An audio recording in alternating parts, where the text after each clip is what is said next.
Whatever may be said in praise of poverty, the fact remains that it is not possible to live a really complete or successful life unless one is rich.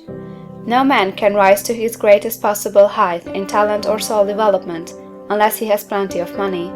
For to unfold the soul and to develop talent, he must have many things to use, and he cannot have these things unless he has money to buy them with.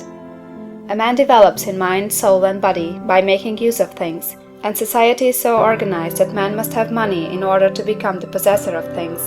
Therefore, the basis of all advancement for man must be the science of getting rich. The object of all life is development, and everything that lives has an inalienable right to all the development it is capable of attaining.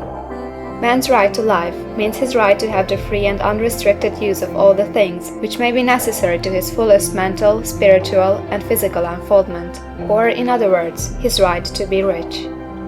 In this book, I shall not speak of riches in a figurative way. To be really rich does not mean to be satisfied or contented with a little. No man ought to be satisfied with a little if he is capable of using and enjoying more.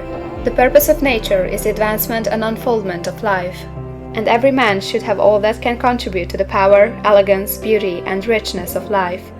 To be content with less is sinful. The man who owns all he wants for the living of all the life he is capable of living is rich, and no man who has not plenty of money can have all he wants. Life has advanced so far and become so complex that even the most ordinary man or woman requires a great amount of wealth in order to live in a manner that even approaches completeness. Every person naturally wants to become all that they are capable of becoming. This desire to realize innate possibilities is inherent in human nature. We cannot help wanting to be all that we can be. Success in life is becoming what you want to be.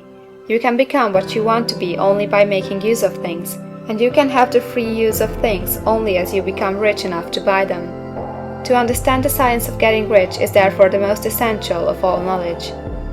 There is nothing wrong in wanting to get rich. The desire for riches is really the desire for a richer, fuller, and more abundant life, and that desire is praiseworthy. The man who does not desire to live more abundantly is abnormal, and so the man who does not desire to have money enough to buy all he wants is abnormal. There are three motives for which we live. We live for the body, we live for the mind, we live for the soul. No one of these is better or holier than the other. All are alike desirable, and no one of the three, body, mind, or soul, can live fully if either of the others is cut short of full life and expression.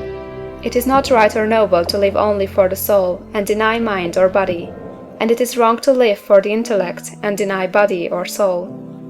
We are all acquainted with the loathsome consequences of living for the body and denying both mind and soul, and we can see that real life means the complete expression of all that man can give forth through body, mind, and soul.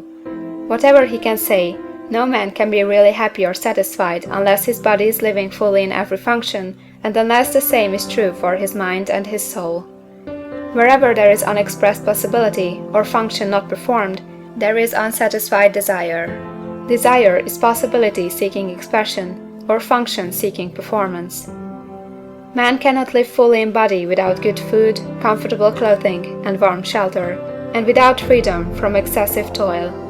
Rest and recreation are also necessary for his physical life. He cannot live fully in mind without books and time to study them, without opportunity to travel and observation, or without intellectual companionship. To live fully in mind, he must have intellectual recreations, and must surround himself with all the objects of art and beauty he is capable of using and appreciating. To live fully in soul, man must have love, and love is denied expression by poverty. A man's highest happiness is found in the bestowal of benefits on those he loves. Love finds its most natural and spontaneous expression in giving. The man who has nothing to give cannot fill his place as a husband or father, as a citizen, or as a man. It is in the use of material things that a man finds full life for his body, develops his mind, and unfolds his soul. It is therefore for supreme importance to him that he should be rich. It is perfectly right that you should desire to be rich. If you are a normal man or woman, you cannot help doing so. It is perfectly right that you should give your best attention to the science of getting rich, for it is the noblest and most necessary of all studies. If you neglect this study, you are derelict in your duty to yourself, to God and humanity. For you can render to God and humanity no greater service than to make the most of yourself.